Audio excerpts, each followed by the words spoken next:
Nagaan Waaqayyoo bakka jirtanitti isiniif haa ta'u kabajamoof jaallatamoo daawwattoota keenyaa kan daawwachaa jirtan kun egaa TV Ifa Fayyinaati. Akkuma torban waliin kaafnee ergamaa Geetahun Immiruu hundeessaa fi abbaa mul'ataa waldaa Ifa Fayyinaa akkasumas immoo TV Ifa Fayyinaa kan ta'an waliin marii bal'aa taasifnee isinis irraa barattan akkasumas immoo waan tokko irraa argattanii abdii godhachaa har'as kutaa lammaffaasaa isiniif dhiyeessuudhaaf qabannee jirra. Har'as egaa dhimmootumaa sanaan wal qabatan akkasuma dhimmoota waldaa kiristiyaanaa kan irratti xiyyeeffatanii hojiiwwan waldaan kiristiyaanaa kun hojjettu dhimmoota gaaffii waldaan kiristiyaanaas namoonni dhuunfaas qaban kaafnee walii wajjiniin mari'achuudhaaf egaa kutaa lammaffaasaa qabannee isiniif dhiyaanneerra. Ammas turtiin keessan waliin ta'uu isiniin jenna. Tolega erga jechuuta kanatti fayyadamnee booddee ammas gaaffii namoota biraa kaka'u tokko nama waan ta'eef nama keessa jiraannaa odeeffannoon garagaraa jiraachuu danda'a. Tarii akkaataa nuun itti hubannuu fi akkaataa namoonni biraan itti odeeffannoo kana dabarsan garagar ta'uu danda'a. Akkaataa nuun itti fayyadamnuu fi akkaataa odeeffannoon kun itti namoota itti ibsan gargar ta'uu danda'a. Sanumaan wal qabatee ergamaa Geetahun nama kana dura dibata zayitiin mormu keessaa nama tokkodha jedhama. Dibata zayitiin kadhachuutiin baay'ee nama mormu ture. Har'a garuu warra sana fayyadaman keessaa nama tokkodha.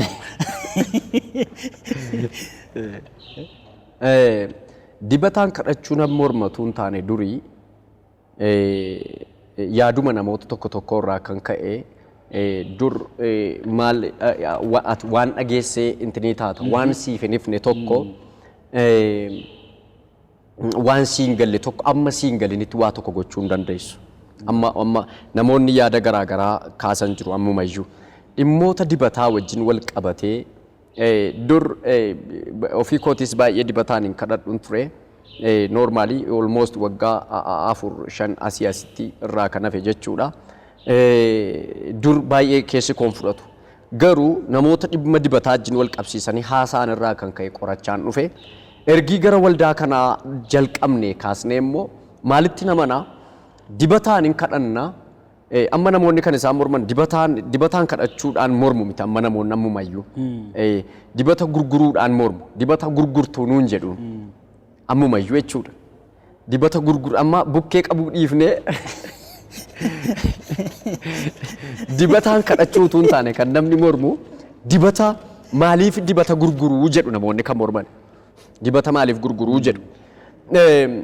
Angaafa dibata fayyadamuu jalqabnu waldaa kana keessatti ispeeshaalii waggaa lama ta'eera 2011 kan nuyi dibata waldaan kun dibata qopheessitee namootaaf laattee yookaan namootaaf laattee namootatti intinii taate kan isheen tajaajiluu jalqabde jechuudha.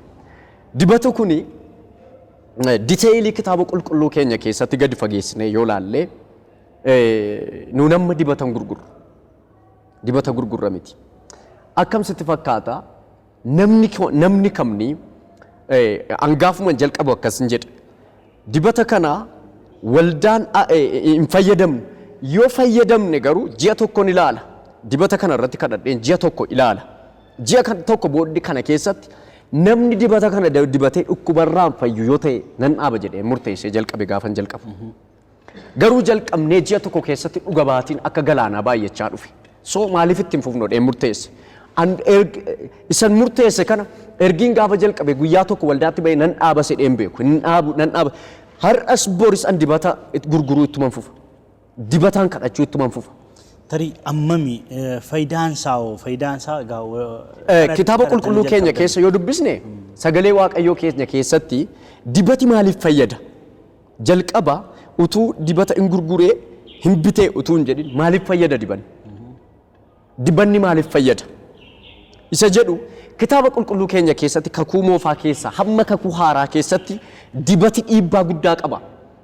Gara dibataa kanaa yoo dhaqne afaan oromoodhaan dibata kan jedhu baay'een argattu. Dhadhaa jedha. Dhadhaa kan jedhan immoo afaan oromoo warra boornaatiin dhadhaa jedhanii waamu booranni akka keenya kana dibata yookaan zayitiin jedhan. Dhadhaa dibataa jedhanii waama uummanni oromoo boorana jiru. Dhadhaa dibataa jedha. Kitaaba qulqulluu keenya keessatti dhadhaa jedhee waama. dhadhaa jedhee waama. Dhadhaan dibataa kun yookaan dhadhaan dibataaf kennamu kuni dhadhaa akkamiiti? Maaliif fayyadama? Fakkeenyaaf kakuu moofaa keessatti Waaqayyo gooftaanii gaafa saba Israa'eliif seera kenne.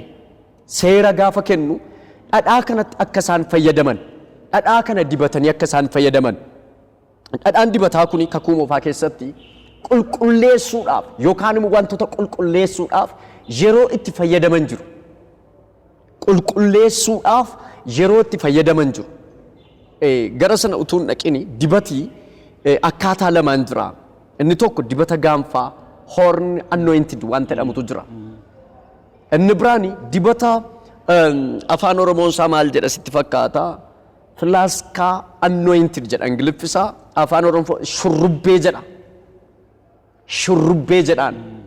Shurrubbee inni jedhu qodaa inni keessatti qophaa'udha. Fakkeenyaaf Daawiti qodaa gaanfaa keessaa dibamee jedha.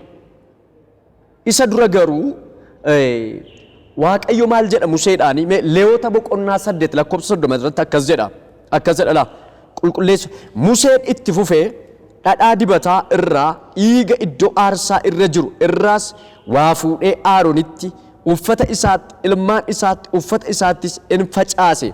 Akkasitti Arooniin uffata isaas ilmaan Aroon uffata isaanis in qulleessee jedha.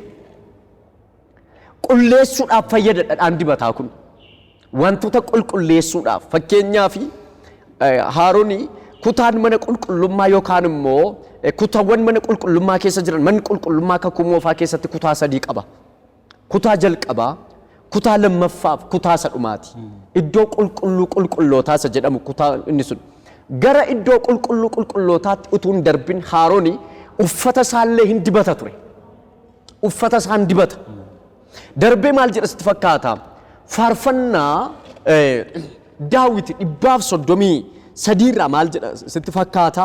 Ilaa obboloonni walii wajjin jiraachuun attam gaariidha. Attam namatti tolas.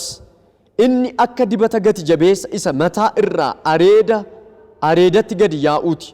Akka isa areeda Aroon irraa morma wayyaa isaa irraa gadi dhangala'uuti jedhaan. Dibata Aroon kan jedhu kanan namoota kanaaf ibsuu barbaada. Aroonii uffata yeroo uffatu Aroonii akkamitti uffata sitti fakkaata? Lubootaaf kan kennamutu jira. Luboota warri jedhaman kun gosa leeyotaa duwwaadhaaf kennama lubummaan. Lubummaan kuni uffata lubummaa kuni saggoo isaarra yookaan immoo morma isaa kanarra dirata wayitu jira. Dirata kana keessa boorsaa 12tu jira. Boorsaa 12 kana keessa maaltu kaa'awwama? Dhagaa 12tu kaa'awwama. Dhagaa 12tu kaa'awwama. Dhagaan 12 kun maal bakka bu'aa? Gosa Israa'el 12 bakka bu'a. Gosa Israa'el 12 bakka bu'a. Ilaaligaa lubii Aroonii fi gosa Aroon duwwaadha. Gosa Leewwii duwwaadha.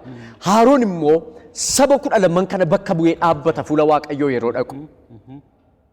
Fuula Waaqayyoo yeroo dhaqu gosa 12 kana bakka bu'ee gosa Yihuudaa, gosa Rubeen, gosa Niftaalem, Gaad, Asheer gosoota 12 kana bakka bu'ee dhaqa. Yeroo dhaqee dhaabbatu Aroonii dhagaa 12tu jira. Qoma isaa kana keessa boorsaa 12 siin jira siin jedheera. Kana keessa dhagaa 12tu jira. Dhagaa 12 kanarraa maal godhu sitti fakkaata? Mataa Aroon irratti dibata dhangalaafama. Dibata dhangalaafamu kun areedi Aroonii dheeraadha. Akka koo kana min areeda qaba Aroonii irratti dhangalaafama jechuudha. Dibanni humnaan yeroo irratti dhangalaafamu maal ta'a? Areeda kanarra gadi coccoba jechuudha. Yeroo gadi coccobu dhufee eenyuun argata? Dhagaa kana keessa jiru argata. Dhagaan kun immoo eenyuun bakka bu'ee jira? Gosa Israa'el 12 bakka bu'ee jira. Asii dhagaa kana irratti yeroo dhangala'u gosa Israa'el qulqulleeffamaniiru jedhee amana. Warri Israa'el by the way nu caalaa milikkitatti amanu. Especially warra Itoophiyaanota caalaa milikkitaan amanu. Kanaafi addunyaa kana irratti Israa'eloonni dhiibbaa guddaa kan isaan fidan kanaafi.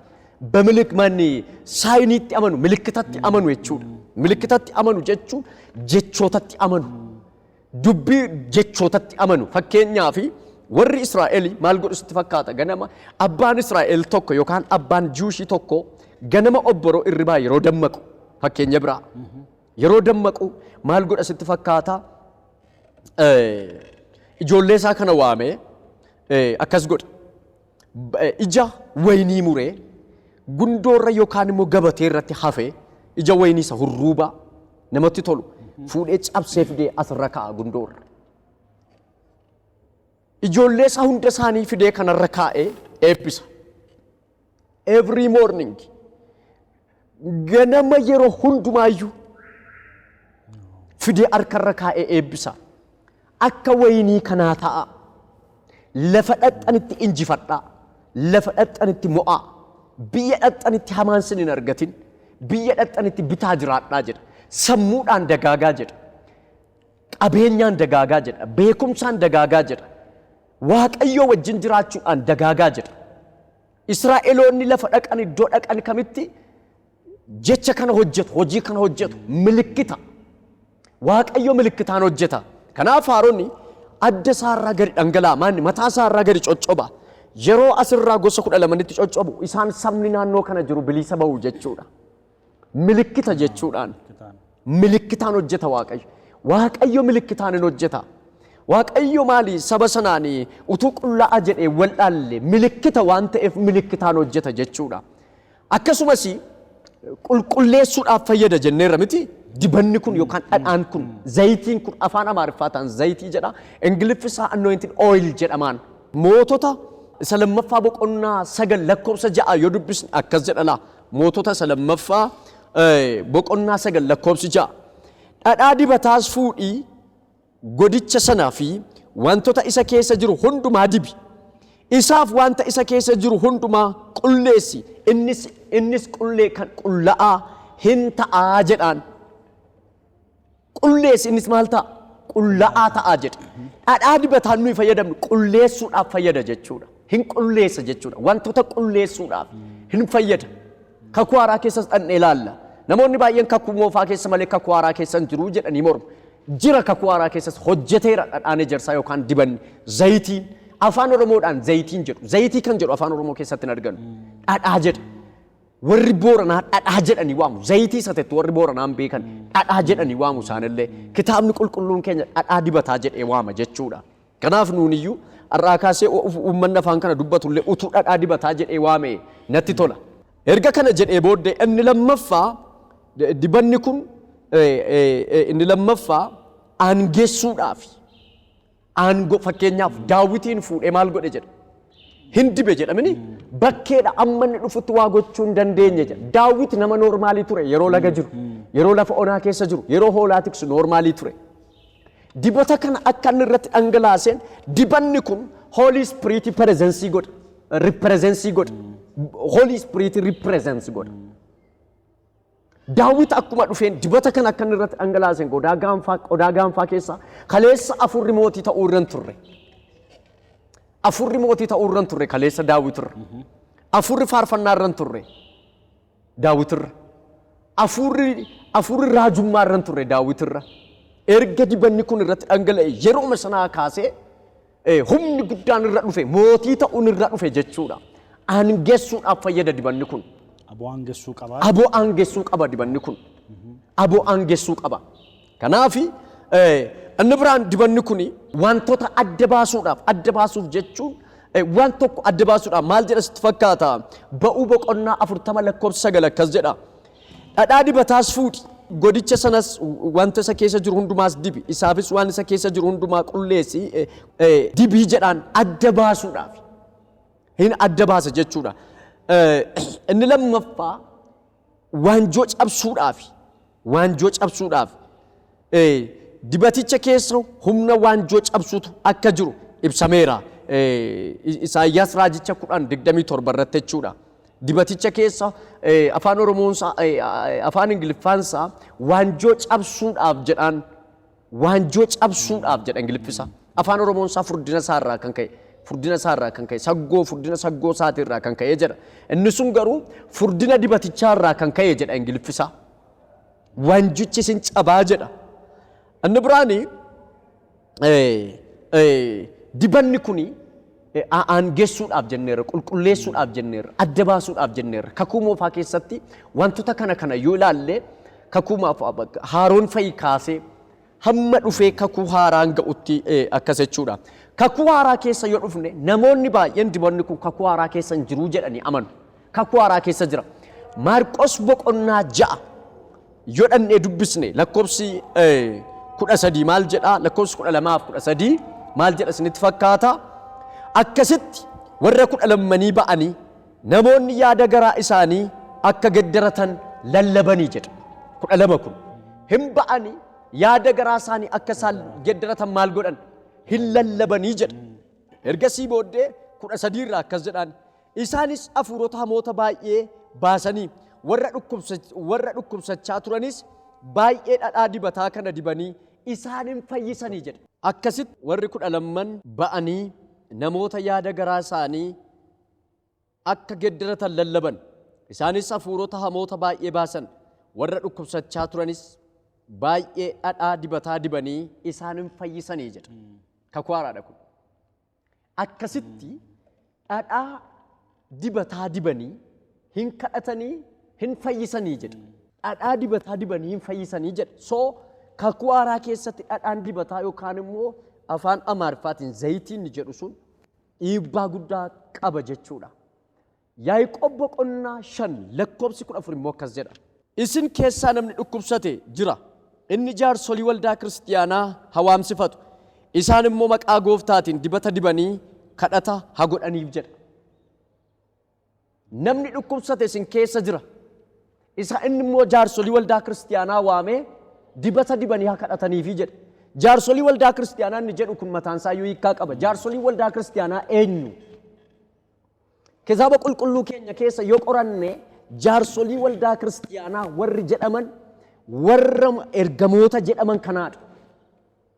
Warruma yeroo isaanii guutuu kennaniidha jaarsolii waldaa kiristiyaanaa. Kitaaba qulqulluu yoo qayyabanne warra fuul taa'ee tajaajilaniidha jaarsolii waldaa kiristiyaanaa. Jaarsolii waldaa kiristiyaanaa inni jedhu kun tajaajiltoonni numti waldaa kiristiyaanaa dhufanii maal godhan? Dibata kana dibanii maal godhan? Isiniif haa kadhatanii jedha.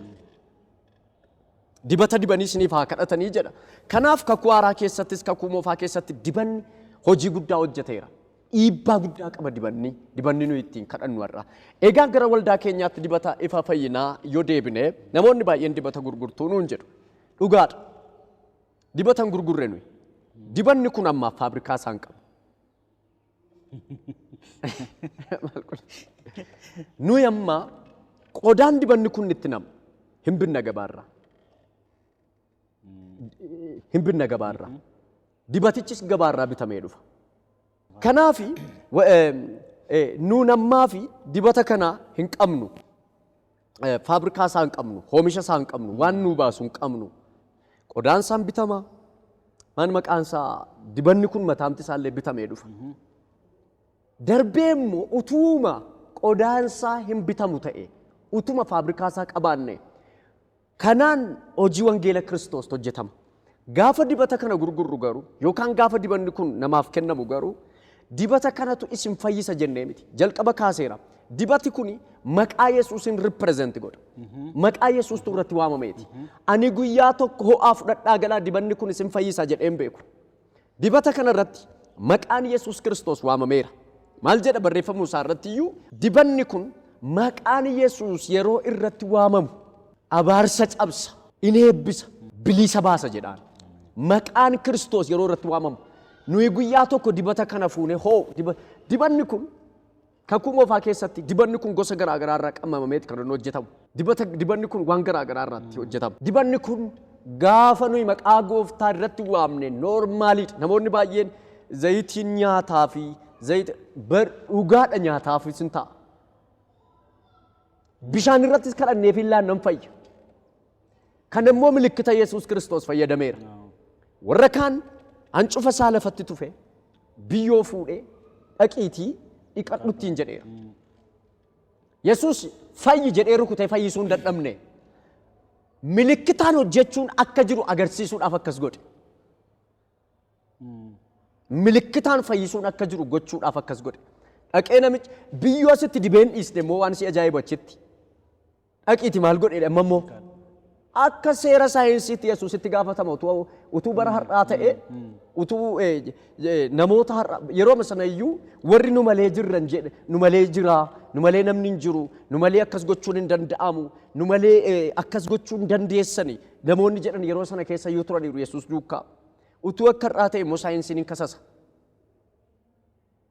dookteroonni hin kasasu seera miti biyyoo ijatti dibachuun seera miti biyyoo ijatti dibachuun kanaafi maal godhe sitti fakkaata Yesuus Kiristoos namittiin tokko immoo jaamteetti argiteetta yoo ta'e iddoo garaa garaatti milikkita garaa garaa fayyadameera Yesuus. Maal godhe sitti fakkaata namittii tokko ija ishee dhaqee qabee jennaan argaa hirtaammaan namni mukanatti fakkaataa jedhe. Argite maal jechuun barbaade Yesuus Kiristoos dhaqiitti dhiqadhu biyyoorra deebi'e dhaqee yeroo dhiqatu waaw in arge. Kana malee milikkitoota garaa garaa fayyadameera. Bara kakuu moofaa keessaa Elsaa'ii namicha biyya Sooriyaa mootii biyya Sooriyaa sanaan harkarra kaa'ee fayyitu jedheera ta'e wal'aal dhaqiitii bishaan Yordaanos keessa ala torba lixii bayeedha. Hin wal'aalle milikkitaan Waaqayyo hin hojjeta. Utuma hin binnu ta'e dibata kana namni dibata kana galii ofii isaatiif mana isaatiif oolchatu hin jiru. Utuma hin fayyisu ta'eeyyuu yookaan immoo utuma hin binnu ta'eeyyuu hojii wangeela Kiristoos ittiin hojjennaatii godhaa jennaan. Namni guyyaa tokko mana isaatti fudhatee galee hin jiru. Fakkeenyaaf amma mishineeriidhaaf namni amma waldoonni garaa garaa mishineeriidhaaf baasii guddaa baasu. Baasii guddaa yeroo baasan namootarraa gargaarsa kadhatu. Namootumarraa gargaarsi dhufee hojjetama. Nuun immoo namarraas gargaarsa kadhannee haa ta'u dibatas gurgurree haa ta'u. Fakkeenyaaf televiizhiniin ifa fayyinaa ji'a tokkotti birrii 500 kaffalama. Ani geetuun sumuuniin qabu. Isuma amantoota kanarraa argamu fuunee ittiin televiizhinii kana ilaala. Isinitti meera waggaa 3 kana keessatti namni 40 ol amaneeran isiniin jedhe. Namni 40 ol amane kun kan inni argee dhufee amane televiizhinii ifa fayyinaati. Bu'aa guddaa dhiibbaa gadi guddaa kan buuse maayinni televiizhinii kana. Televiizhinii kana immoo kun hin gurguramu yoo ta'e eessaan fidee kaffalaan. Waldaan kiristiyaanaa hundi ishee istiraateejii mataa ishee qabdi. Istiraateejii ofiisaa qaba waldaan kiristiyaanaa. Namni gaafati bira dabartee deemuu barbaaddu sobee wanta garaa garaa kaasa. Sobee haasaa kaasa. Sobee uuba funaana sirra. Anamma waldaa kiristiyaanaa keessatti dhaladhee guddadhe. Waldaa kiristiyaanaa irra dhaabannee wanti nuyi hin gurgurre hin jiru. Waan baay'ee gurguraa turreera miti. Carataa gurgure. Anamma buqqee gurguree beeka dur waldaarra dhaabannee. Waldaarra dhaabannee gargaarsa waldaa kiristiyaanaaf jenne qoccoo gurgurree beenna, agadaa gurgurree beenna, dhadhaa gurgurree beenna, carataa caalbaasii, hoolaa gurgurree beenna, saawwa gurgurree beenna. Kun hundinuu namni fudhatee mana isaatti galaan ture yeroo sanas.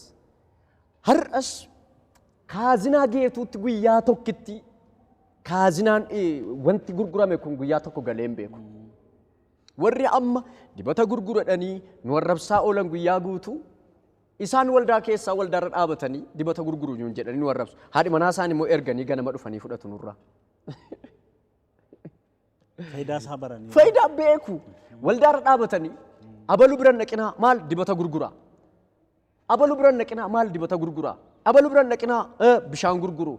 Ganama immoo haadha manaa isaanii ergatanii dhufanii dibata nu biraa fudhatanii ittiin fayyadamu. Beenna ani namoota akkasii beeka. Namoota dhaabbatanii nu arrabsan beeka.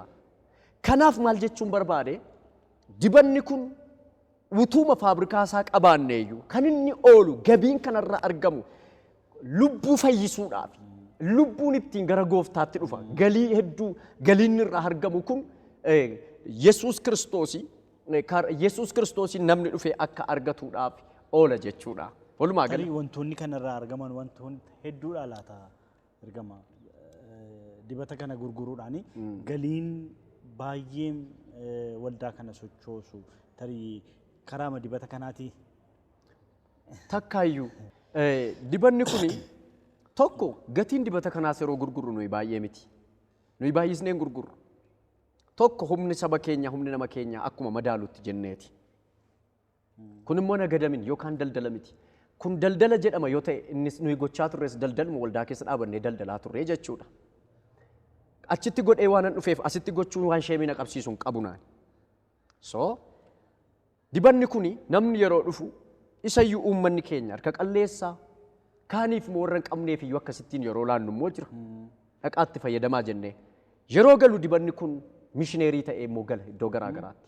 Isa kanallee booddee irra dubbachuu nan danda'a. Dibanni kun biyya galeetti maal hojjechuu akka danda'e. Fakkeenyaaf bar'een gaddaa naannoo kaaba shawaatti konfereensii qopheessinee turre. Konfereensii qopheessine kanarratti waldaan tokko waldaan wajjin qopheessine akkas jedhe mishineerii ta'e achirra ta'a. Waldaan kun gurbaan nu waamee achirratti qopheessine walii wajjin. Guyyaa lama keessatti guyyaa sadii keessatti nama 1,022 Yesuusitti amane gaafa sana. Guyyaa sadii keessatti. Ani jedhe gurbaan kun waggaa lama waldaan kiristiyaanaa baasii guddaa natti baastee mindaa koo naa kaffaltee mana koo dandeessee addana na keessee jirtii jedhe. Ergiin gaafa lafa kana dhufeeti nama sadii duwwaan gooftaa amansiise jedheen. Nuyi garuu guyyaa sadiitti dhandhee televiizinii kana ilaalee namni dhufee Yesuus Kiristoositti namni 1,022 amane. Isa dhukkuba irraa fayye, isa kaanserii HIV irraa fayye, dhukkuba garaa garaa irraa fayye dhiisi. Isa fayye dhiisi. Lubbuudha amma kan fookas goonu lubbuudha. Wangeelli Kiristoos Yesuus maayinni ta'e namoonni inni isaan dibata gurguru jedhan kaayyooniif taargeetiin haasaan isaanii maali? Kaayyoon isaanii maali? Kanaaf ammayyuu nuuni dibata kana baay'ee marratti kadhataa jirra. Namoonni barbaadan karaa kamiin iyyuu dhufanii argachuu danda'u. Nuun ammas dibanni kun hojii guddaa hojjeta. Hojiin hojjeta illee booddee haasa'uu dandeenya. Kanaaf namoonni argachuu barbaadan dibata kana dibata blessed oil yookaan immoo dibata eebbaa waldaa ifa fayyinaa qabdu namni karaa barbaadu biyya alaas biyya keessas yoo jiraatan karaa isaan barbaadan qunnamsiisuu dandeenya dhufanii nurraa argachuu danda'u irratti kadhanneerraa gaara irratti kadhanna jechuudha irratti. Waaqayyo guddaa sana eebbisu. Egaa waa'ee dibataa gurguruu waa'ee dibataa kana erga hamma kana haasofnee tarii yeroo jalqabuuf jedhee ji'a tokko ilaalla. Faayidaan hin qabu yoo ta'ee fi hin dhaamne isa jedhuun inni itti seenee jettan. Tarii dibanni kun faayidaa isaa achi as fiidbaakiin yookiis immoo deebiin isin namoota fudhatan irraa argattan maal fakkaataa akkuma jedhame sana immoo hojii hojjeteeraa laata inni jedhu mee sana irratti silatti deebina jennee turre waan ta'eef. Dibanni kun akkuma macaafa qulqulluu irratti ilaalle eebbisuudhaaf qulleessuudhaaf adda baasuudhaaf jenneerra fayyisuudhaaf jenneerra. Kakuu haaraa keessatti ispeeshaalii namoota dibanii fayyaa turanii rutiin. Isa kana har'a nu biratti aktiiv ta'aa jira. Hojjetaa jira har'a. Fakkeenyaaf yeroo baay'ee dhuga baatii koo keessatti dubbadheera. Baay'ee waan na ajaa'ibu dubartii tokkotu gaaf tokko gara koo dhuftee mucaa ishee manan jirtu gadameessa isheetti mukatu cabe. Gadameessa mucaa isheetti qaama hormaataa ishee muka cabee jennaan dokteeronni kam yoo opereeshinii taate hin duuti jedha mucaa waggaa lamaati. Hin duuti jedhaniin. Kanaafiyyuu iddoo garaa garaatti rifeeriin dadhabamee guyyaa 4 gadameessa ishee keessa muki 2 ture. Karaa qaama hormaataa isheetti mukitti cabee jechuudha mucaa waggaa 2 jechuudha. Innaa mucaa kana utuun sanbata guddaa utuun gubaa'ee utuun madaraka irra dhaabadhee waltajjii irraa lallabu teessee boossi gubaa'ee keessa. Mucaan kun fincaan dandeessee hin qabattu fincaan dhangalaas gadameessi ishee fincaan hin qabatu muki keessa waan jiruuf opereeshinii yoo taate immoo duuti jedhameera. Innaa xiqur ambassaatti rifeeriin barraa'ee fi intirii qabattee jirti mucaa ishee qabattee rifeerii qabattee dhuftee fuula koo dura teessee boossi. Innaa yeroo pireelaayiniin yeroo ga'u yookaan sararri kadhannaa yeroo ga'u mucaa kana fidde. Maalan godhe sitti fakkaata dibata kana keessa harka koo cuupheen garaa ishirra kaa'een bilisa galgala fincaanii wajjin ba'a jedheen galche. Galgala akkuma galtee fincaan fincoofteen muki 2 keessaa lafa bu'e. This is super miracle. Hojii guddaadha kun. Dibata kana Waaqayyo dibata kana irratti waamameera. Inni biraanii as dhiyooma kana wanti baay'ee na ajaa'ibe asii gara jalduu haa ta'u amboo haa ta'u agarsiisuu illee dandeenya. mucaa namichi tokko mucaa isaa qulfii liqimsa. Qulfii balballi ittiin banamu qulfii furtuu jechuudha. Lama liqimsite ol duukaa mucaan ji'a 19 waan akkasiiti. Haadhi itti laattee gadi baanaan mucaan kun liqimsiti. Gaafa liqimsitu mucaan du'a geesse. Dhuga baatii isaa akka arginetti. Du'a geesse mucaan. Kana booddee maal godhu? Mana keessaa iyyi ka'e abbaan ala jira. Fiigee dhufee yeroo inni ilaalu mucaan dur du'a geesse. Qulfii liqimsiteetti waan ta'eef. Innaa fiigee dhaqee maal godha sitti fakkaata? Dibanni kun akka mana jiru yaadatee as dhufee dibata kana fudhatee galee mataa mucattii irratti dibata kana cobsee mucaa keettiin gadi qabee urgufe. Qulfiin afaan keessaa xaphedhee lafa bu'e. This is super miracle. Gaaf tokko baay'ee waan nama ajaa'ibu iluu abbaa booraa deemne magaalaa mattuutti kiruseedii guddaa tajaajilaa jirra. Namichi tokko jimaata isaa dhufee konkolaataa isaatiin dibata kana bitatee fagoo deema. Utuu deemu gommaan isaa karaa irratti tarsa'a. Gadi bu'ee dibata kana buqqisee gommaa makiisaa isaatti naqe. Gommaan makiinaan isaa achumaan afuufamee ka'e. Kana malee dubartiin tokko gaaf tokko asii magaalaa mana keessaa asuma Itoophiyaa Nigid Baankii yookaan immoo baankii daldala Itoophiyaa hojjetti maal gooti utuu nyaata nyaattu nyaati fe'a. Nyaati akkuma fe'een dhufee kana keessa gale akkaataan itti galeen beekamu. Hospitaala isheen Itoophiyaa keessa jiru jedhamu hospitaala isheen hin dhandheen jiru fayyuu hin dandeenye. Utuma jedhu dhiitaa dhufee kunirri dhiitaa dhufee taa'uus ijaajjuus afura baafachuus hin dandeessu dubartiin kun. Ji'oota irratti lakkoobsise du'a geesse. Kana dura dhufteen beektu waldaa keenyaa qabanii fidani. Utuun kadhachaa jiru dibata kanarra harka koo kaa'ee maal taatennaan akkaseenaan jedhaniin dibata kanaan hin dha'e iddooma sana. Galtee galgala yeroo ga'u biddeenni ji'a 3 ol as keessa taa'e akka nama aakkii tufu as keessaa bahee dhufee tufte. Kun maayinni hojii waaqayyooti. Namichi tokko jira kaansarii dhiigaan qabamee as gara amboo kana natti fakkaatanis kaansarii dhiigaan qabamee waggaa 2 kaansarii dhiigaan rakkata. Dhiiga namaa torbeetti jijjiirrata ture. Dhiiga namaa torbeetti jijjiirrata ture. Namicha kanas namichi kuni hin dhufe dhumarratti maal gaafatu waggaa 2 keessatti birrii miiliyoona 2 baase. Birrii miiliyoona 2 baasee garuu fayyuu hin dandeenye. Dhumarratti haga mootummaa naannoo Oromiyaatti gargaarsa gaafateera. Utuma gargaaranii dadhaban. Hamni hunduu gargaaree dadhabee gara Gujii kanatti badee Gujii kana ta'a. Dhiiga torbeen jijjiirrata ture. Namichi kuni dhumarratti maal ajaja manni yaalaa Xiqur Ambassaanii biyya Hindii dhaqee akka yaalamuuf birrii miiliyoona 1.8 gaafatan. Namichi kun immoo qabeenya qabu hundumaa fixee birrii miiliyoona 1.8 dhiisi birrii 800 hin qabu namichi kun. Gara keenya dhufe dibata kanaan nan kadhadheefi bilisa ba'ee dhuga baatiisaa argaa ture namoonni baay'een argeera dibata dhuga baatiisaa fayyee manuma yaalaatu noormaalidha jedhee kenneef HIV irraa fayyaniiru ittiin eebba guddaa ittiin eebbifamaniiru.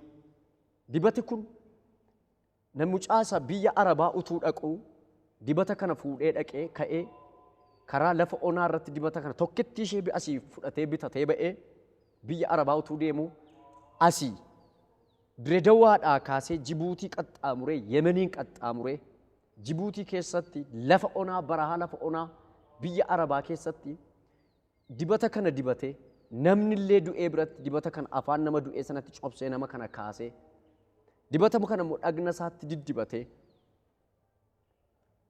xiyyitii hedduun itti dhuka'ee utuu ajjeesin hafeera. Galaana diimaarra yeroo ga'anii dooniin inni ittiin imaluuf ka'e galaana irratti cabe.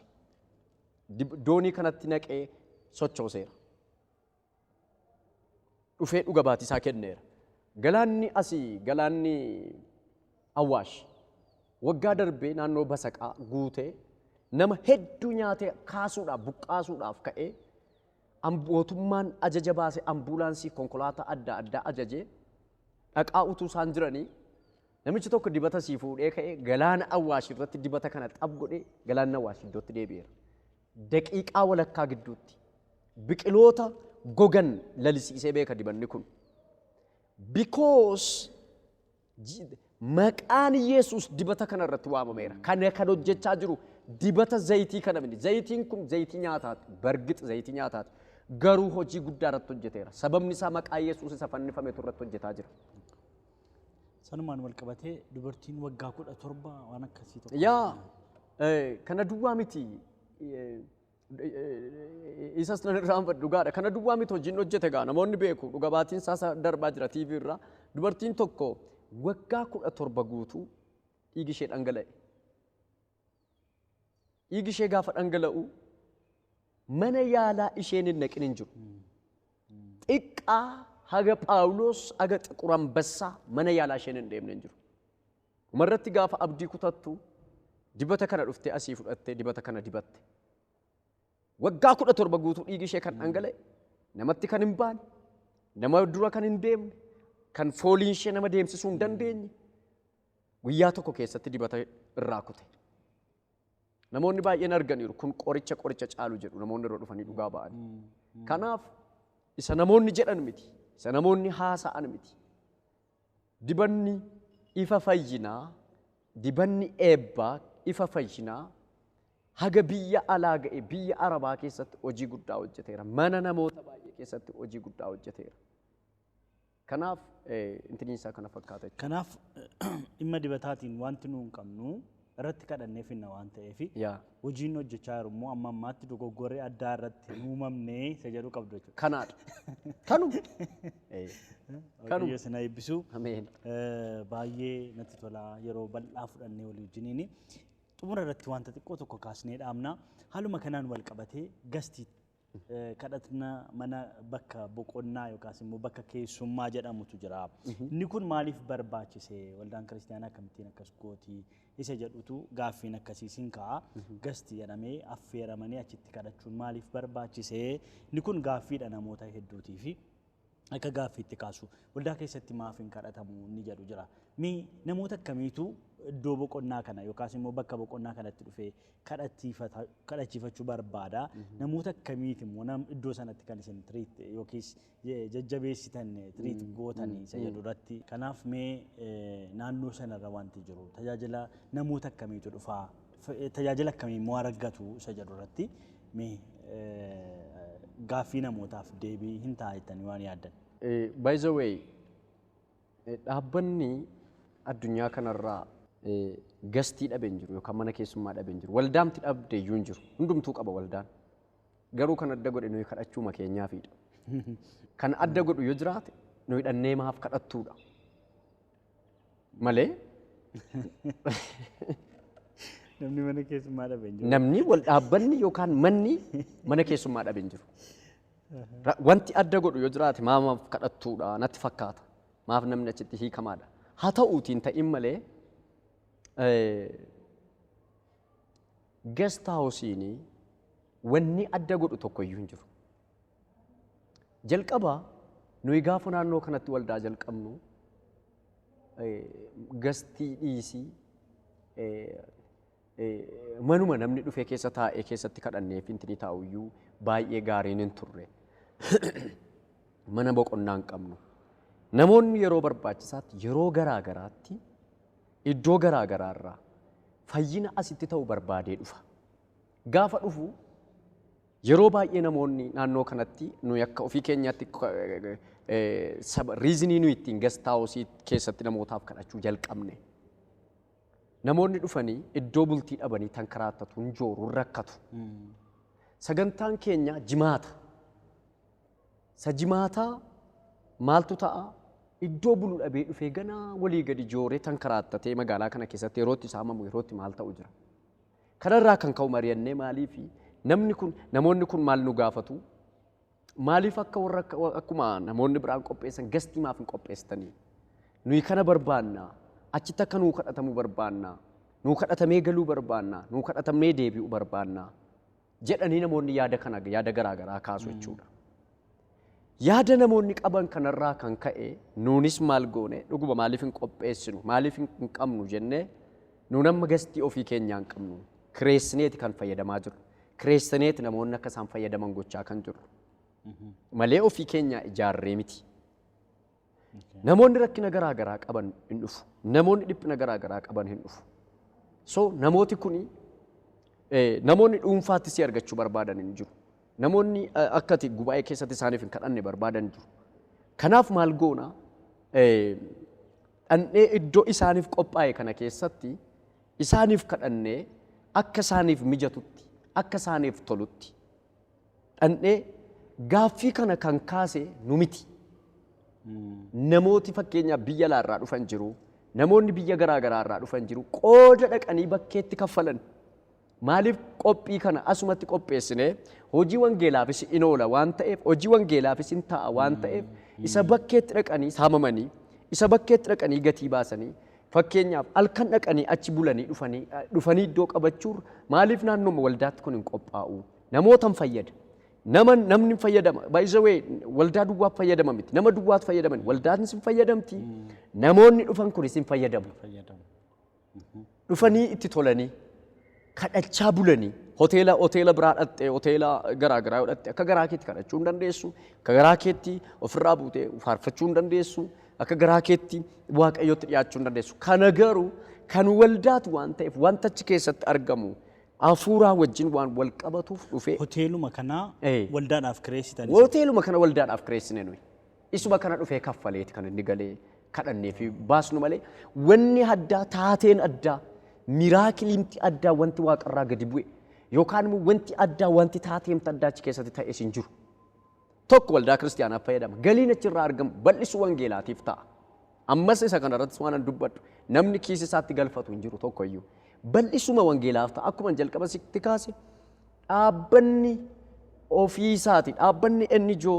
qabaachuu danda'a dhaabbanni waldoota garaa garaa waldaa kiristaanaa garaa garaa qabu nan beekan akkuma sana kan adda godhe akkuma jalqaba sitti midhannee kadhannaaf namootatu bilisa ba'a yeroo fudhannee dhannee kadhannaaf achi keessatti yeroo argannee dhannee bakkeerra bulanii fageenyarra bulanii isa dhufanii gana karaatti saamamanii karaatti maal jedhanii karaatti dadhabanii makiinaan rakkisee dhufanii waldaa isaanii bira bulanii kadhannee fi yeroo argatanii geggeeffamu. Kanaaf ammayyuu namni gastaa hosiifa fayyinaa barbaadu yoo jiraate biyya alaas ta'e biyya keessaa dhuftanii gastaa hosii kanatti akkasiin fayyadamtan animmoo yeroo isin barbaaddan sa'atii isin barbaaddan utuu isin hin dadhabin karaa kamiin iyyuu dhufeen isinii kadhadha waan ta'eef dhuftanii achi keessa gastii kana keessatti boqottanii akkasin irratti hirmaattan waaqayyo keessan akkasin dhuftanii wajjin kadhattan isiniin jenna kanaaf wanti addaa taateen addaan jiru kana gaaffima amantoonni keenya nu dhiyeessan irraa kan ka'e kana goone jechuudha. Achumaanii wanti fanaan taane namoonni as dhufan kun ankee asittiin danda'amu gastiidha jedhamee beekaa laata tarii tajaajila akkasii laattu isin wantoota akkasittiin adda ba'u jira. Takka waan akkasii godheen beeku nama waldaa dhufeen wanti baay'ee nama ajaa'ibu miidiyaanis ragaadha namoonni lafa kana dhufanii arganis ragaadha namni lafa kana dhufee dhukkubsataas ta'e namni hin dhukkubsanne gaaffii garaa garaa kan qabu kamiyyuu nama harka kootti hin buusin hin kadhatin hafeen jiru. As dhufanii namni gastii malee isiniin kadhadhu jedhee beeku hin jiru. Hammarraatti fedha isaatiin dhaqaa fedha kootiin an kadhadha. Amantoota keenya immoo karaa inni barbaade dhaqee kadhadhaaf iddoo inni barbaadetti dhaqee kadhadhaaf. Kanaaf maal jechuun barbaade waldaan kiristaanaa gastii kana qopheessitee jirti. Dhuftanii yeroo isinii barbaadame torban guutuu jira dhuftanii yoo itti fayyadamtan ani isiniin kadhadhaa dhibeedhaaf yaaddoo kamirraa bilisa ba'u.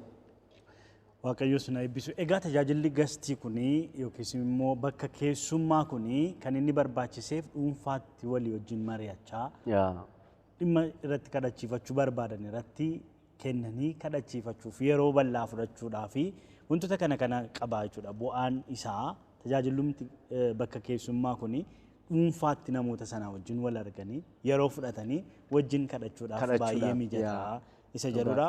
Egaa waaqayyoo guddaa baraaf jireenya keessan eebbisuu gaaffii fi deebiin keenya hin xumuramne garuu yeroon qabnu waan deemee fi suma kana irratti yoo golamne gaarii natti fakkaata.